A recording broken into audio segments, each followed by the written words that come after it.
तुम्ही फक्त लग्न जमवा, कार्य उत्तम करण्याची जबाबदारी आमची. 5,500 चौरस फुटांचं भव्य सभागृह, वधूवर पक्षासाठी स्वतंत्र खोल्या, पार्किंग मुबलक प्रमाणात, सुग्रास भोजनाची वेगळी व्यवस्था, शांत प्रसन्न वातावरण.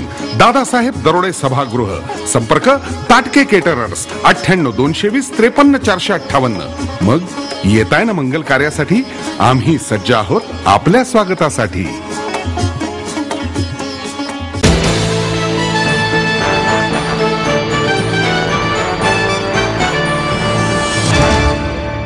विधान परिषदेवर निवड झाल्याबद्दल आमदार शरद रणपिसे यांचा सत्कार करण्यात आला. यावेळी उपमहापौर दीपक मानकर, आमदार अभय छाजेड, काँग्रेस गटनेते अरविंद शिंदे, क्रीडा समिती अध्यक्ष अविनाश बागवे, नगरसेविका कमल व्यवहारे, मनपा सभासद आदी मान्यवर उपस्थित होते. उपमहापौर दीपक मानकर म्हणाले, पुण्याला मंत्रिपद द्यावे अशी मागणी शहर काँग्रेसची आहे, पण ते कोणाला द्यावे हा सर्वस्वी निर्णय पक्षश्रेष्ठींचा आहे. शहरात यापुढे पक्ष संघटना वाढीवर भर देणार असल्याचेही त्यांनी यावेळी सांगितले.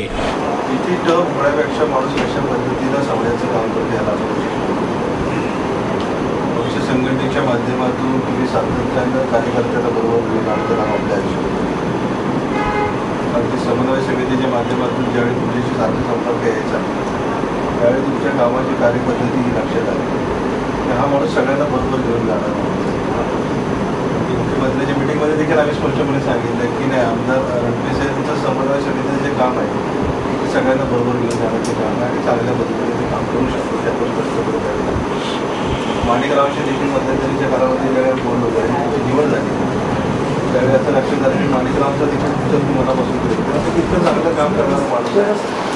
त्याला या निमित्तानं ही संधी मिळते. जो चांगलं काम करेल आपल्या जीवनामध्ये पक्षाच्या माध्यमातून, त्याला पक्ष संघटनेच्या माध्यमातून आपल्याला संधी दिली जाते असं लोकमतातून ते दोनदा निवडून आलेच. परंतु महाराष्ट्र प्रदेशचे उपाध्यक्ष म्हणून जबाबदारी घेतल्यानंतर काही जे कार्यक्रम सांगितले त्या कार्यक्रमाच्या माध्यमातून एक वेगळी ओळख शरद रणपिसे यांची संपूर्ण महाराष्ट्र. आमदार रणपिसे म्हणाले, शहरात सामुदायिक नेतृत्व आहे. काँग्रेसचे आमदार, माजी महापौर, पदाधिकारी, नगरसेवक या सर्वांशी प्रदेशाध्यक्ष माणिकराव ठाकरे यांच्या उपस्थितीत बैठक आयोजित करण्यात येणार आहे. या बैठकीत शहरातील समस्यांवर चर्चा होणार आहे. तसेच पुणे लोकसभेच्या जागा काँग्रेसकडे आहेत, त्यामुळे ही जागा मित्रपक्ष राष्ट्रवादीला देण्याचा प्रश्नच उद्भवत नाही. लोकांना काँग्रेसशिवाय पर्यायच नाही असेही ते म्हणाले.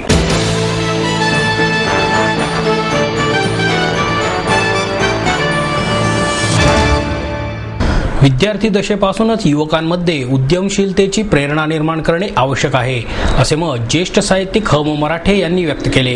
प्राध्यापक धर्मराज म्हेत्रे लिखित सिग्नेट पब्लिकेशनने प्रकाशित केलेल्या शून्यातून विश्व निर्माण करणारी माणसे या पुस्तकाचे प्रकाशन ज्येष्ठ उद्योगपती D.S. कुलकर्णी यांच्या हस्ते करण्यात आले. यावेळी मराठे, ज्येष्ठ विचारवंत प्राध्यापक रतनलाल सोनाग्रा, सिग्नेटचे ॲडव्होकेट प्रमोद आडकर आणि लेखक म्हेत्रे उपस्थित होते.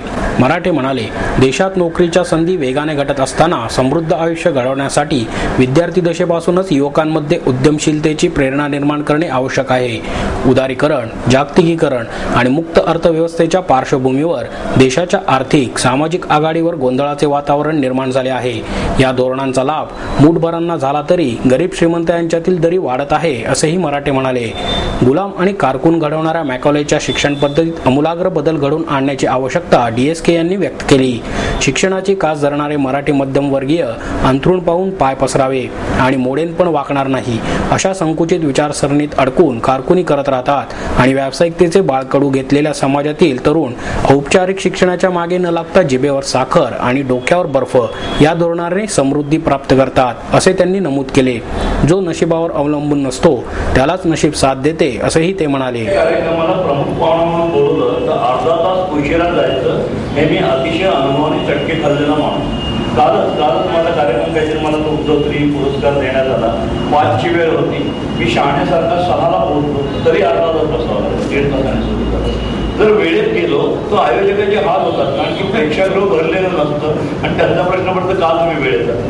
पण माझ्या लक्षात नाही आलं की अरे हा आडकरांचा कार्यक्रम आहे, आपण सदाशिव पेठेत आहोत, साहित्यिक लोकांच्यात बसणार आहोत. त्यामुळे तुम्ही सांगेल की 5:15 तास लोक येऊन बसते, याच्या पुढे अशी चूक करणार नाही. मी पण 5:15 आणखी मला खरंच गमत आलं. कारण मी 6 वाजता माझं ऑफिस म्हटलं सोडू, कारण की म्हणजे तुमची पंचायत होणार नाही आणि आपण जाऊया. मित्रांनो, या पुस्तकात माझा काही तुम्ही का लिहिला मला माहीत नाही. माझ्यासारखे असंख्य लोक आहेत आणि रोज भेटत असतात.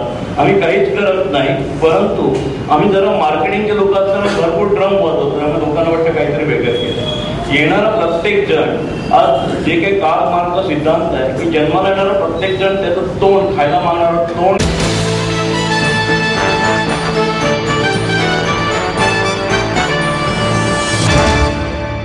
अस्पृश्यता आणि डोक्यावरून मैला वाहून नेण्याची प्रथा देशावर एक कलंक आहे, अशी टीका अखिल भारतीय सफाई मजदूर काँग्रेसचे राष्ट्रीय अध्यक्ष वासुदेव चांगरे यांनी केली. अखिल भारतीय सफाई मजदूर काँग्रेसच्या स्थापनेपासून आजपर्यंत केंद्र सरकार आणि राज्य सरकार यांना प्रदर्शने, हरताळ आणि रॅली या माध्यमातून देशाला लागलेला एक कलंक मिटवण्यासाठी भरपूर प्रयत्न करूनही केंद्र आणि राज्य सरकारांनी या प्रश्नांकडे दुर्लक्ष केलेले आहे. भारत सरकारने यावर तोडगा काढण्यासाठी 1949 मध्ये बर्वे कमिटीची स्थापना केली. त्यानंतर 1953 आणि 56 मध्ये कमिटी स्थापन केली. नंतर पहिला श्रम आयोग प्राध्यापक गजेंद्र गडकर यांच्या अध्यक्षतेखाली स्थापन करण्यात आला आणि 1994 मध्ये राष्ट्रीय सफाई कर्मचारी आयोगाची स्थापना करण्यात आली. 1993 साली ही प्रथा समाप्त करण्यासाठी कायदा करण्यात आला. तरीही देशातील सफाई कामगार, त्यात भंगी, वाल्मिकी, चुड्डा, लालबेकी, रुखी समाज यांचा 90% समावेश असलेल्या जातीयतेच्या आधारावर अपमानजनक अस्पृश्यसारख्या कलंक, एक मानव दुसऱ्या मानवाचे मलमूत्र डोक्यावरून वाहून आणि हाताने मलमूत्र साफ करण्याचा कलंकित अशा प्रथेची उचलबांगडी न करता, तसेच देशातील सफाई कामगारांचे पुनर्वसन करण्यासाठी कोणतेही पाऊल उचलण्यात आलेले नाही, हा मानव अधिकारावर कुठाराघात आहे, असे चांगरे म्हणाले. एक ज्वलंत प्रश्न जो आहे, सफाई कर्मचारी, मेहतर, वाल्मिकी समाजाच्या एक ज्वलंत प्रश्नावर त्यांनी प्रकाश टाकण्याचा प्रयत्न केलेला आहे. सर्वप्रथम आम्ही आमिर खानचे अभिनंदन करतो की त्यांनी केंद्र सरकार व राज्य सरकारांना जागं करण्याचे काम केले आहे. हा हजारो वर्षापूर्वीचा हा जो आहे प्रयत्न जो आहे, डोक्यावरून मेला वाहून नेणे, अस्पृश्यता निवारण याची गोष्ट, याबद्दल शासनाने मग केंद्र सरकार असो की राज्य सरकार यांनी दुर्लक्ष केलेलं आहे. एक झालं पाहिजे, कोटा निर्धारित केलं पाहिजे, बजेटमध्ये तरतूद केली पाहिजे की या लोकांचा सामाजिक, आर्थिक आणि शैक्षणिक आणि राजनैतिक दृष्टिकोनातून कसा त्यांचं पुनर्वसन करता येईल, ही आमची मूळ मागणी आहे.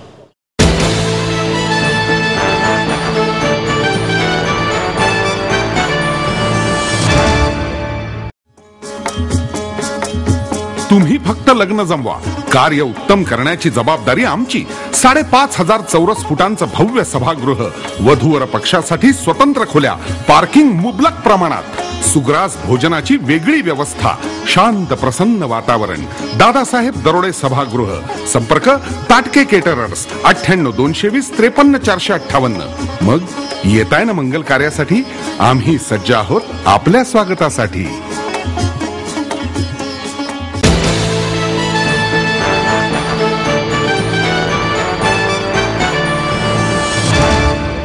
स्त्री आधार केंद्राच्या वतीने 1 दिवसीय महिला परिषद भरवण्यात आली होती. या परिषदेच्या अध्यक्षस्थानी केंद्राच्या संस्थापक अध्यक्षा आमदार डॉक्टर नीलम गोरे होत्या. तसेच यावेळी भारतीय चित्रपट सेनेचे अध्यक्ष अभिजित पानसे, मालिकांचे लेखक प्रवीण तरडे, मालिका निर्माते वीरेंद्र प्रधान, पत्रकार अरुणा अंतरकर, प्राध्यापक डॉक्टर रंजना फडके, माध्यम प्रतिनिधी डॉक्टर नयना कासखेडीकर उपस्थित होते.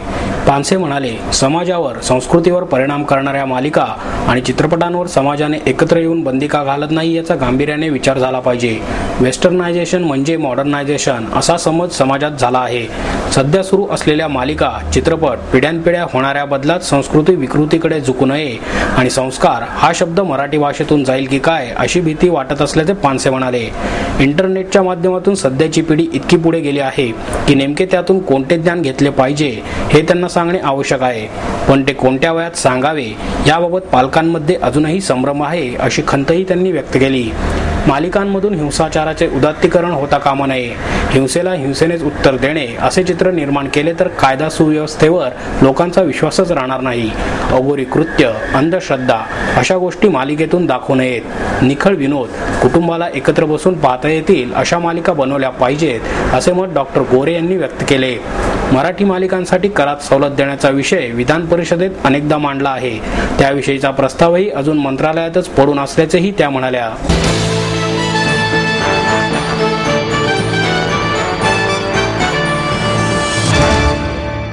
ऑनलाईन बुकिंगचा प्रस्ताव रद्द न केल्यास 1 सप्टेंबर पासून बालगंधर्व रंगमंदिरामध्ये एकही प्रयोग होऊ देणार नाही असा इशारा नाट्य निर्मात्यांनी दिला.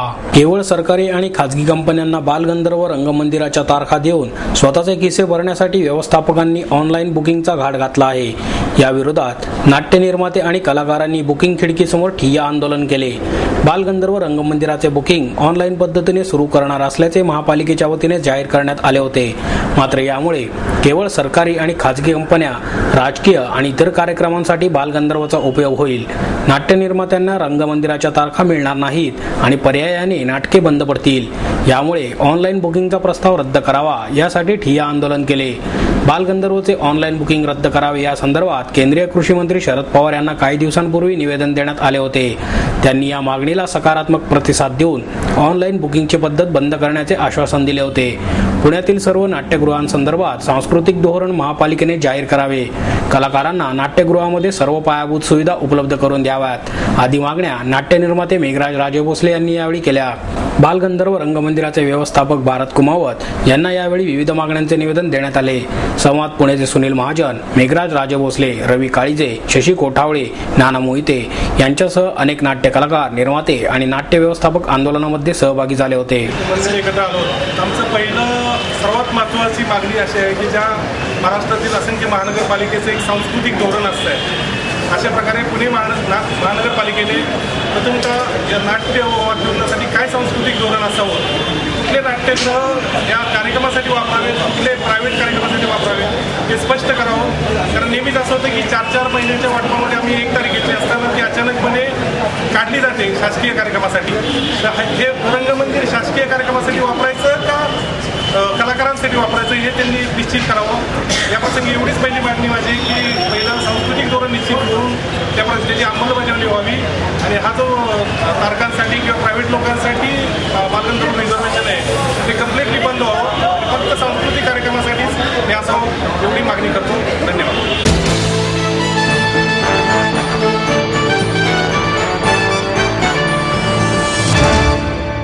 परीक्षांमध्ये चांगले मार्क्स मिळवणे हाच यशस्वी आयुष्याचा निकष नाही असे प्रतिपादन सामाजिक कार्यकर्त्या रेणू गावस्कर यांनी केले. श्रीमंत दगडूशेठ हलवाई गणपती ट्रस्ट मंदिराच्या वतीने जय गणेश ज्ञानवर्धन अभियानांतर्गत इयत्ता 10वीच्या परीक्षेत उत्तम कामगिरी करणाऱ्या विद्यार्थी पालक योजनेतील विद्यार्थ्यांचा सत्कार करण्यात आला.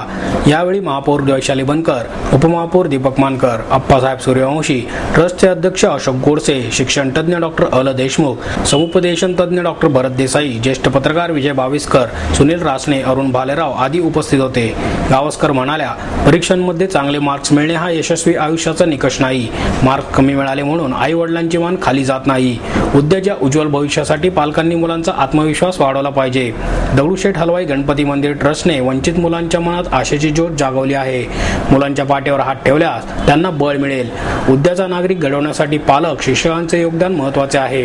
डॉक्टर देशमुख म्हणाले, समाजाच्या पैशाचा विनियोग समाजासाठी कसा करावा याचा आदर्श दगडूशेठ हलवाई ट्रस्टने दाखवला आहे. गणेशोत्सवाला आलेले विकृत स्वरूप दूर करण्यासाठी ट्रस्टने मोठे योगदान दिले आहे. गुणवत्तेत सातत्य टिकवण्यासाठी विद्यार्थ्यांनी जिद्द बाळगली पाहिजे. दीपक मानकर यांनी शालेय विद्यार्थ्यांवर पाश्चात्य संस्कृतीचा प्रभाव पडत असून ते व्यसनांच्या आहारी जात आहेत. ही परिस्थिती बदलणे आवश्यक असल्याचे सांगितले.